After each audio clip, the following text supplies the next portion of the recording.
Valdžios siūlomas Laisvės alėjos gaivinimo variantas akivaizdu, jog patirs fiasko. Tuo įsitikinę ne tik miesto strategai, bet ir verslininkai. Valstybės tarnautojai kelia klausimą, ar bendravimas su piliečiais miesto kavinėse nebus traktuojamas kaip korupcija. Tuo tarpu verslininkai siūlo kitą pėsčiųjų gatvės gaivinimo scenarijų.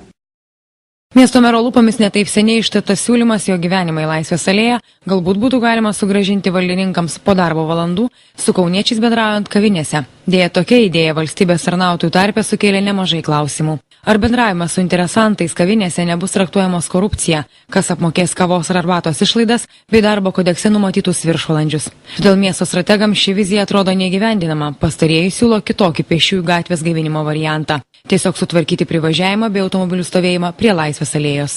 Aikštelės požeminės po aikštėmis, po Vienybės aikšte, po būsimoji aikštelė, po nepriklausomybė aikštelė. Verslininkų idėja, kurioje jie siūlo pratęsti tą aikštelę po Daukanto gatve.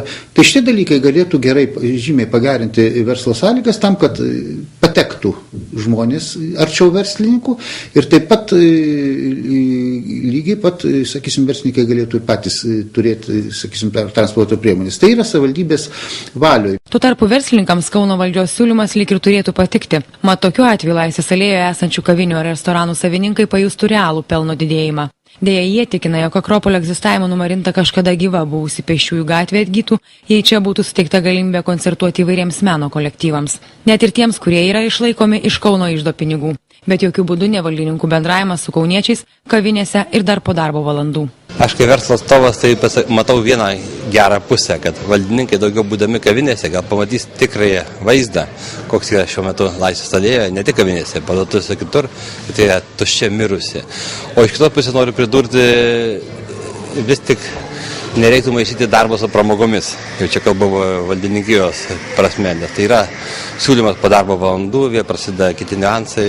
Kol kas Laisvės alėjos rekonstrukcijos vizija lėtai bedėliojama ruošiant techninį projektą. Automobilių stovėjimas greta pėsčiųjų gatvės braižomas tik Vienybės aikštės požeminės aikštelės projekto dokumentuose. Tačiau visi vieningai ir verslininkai ir Kauno strategai mano, jog gyvenimą į pėsčiųjų gatvę galima sugrąžinti tik tuomet, jei čia bus organizuojami įvairūs renginiai.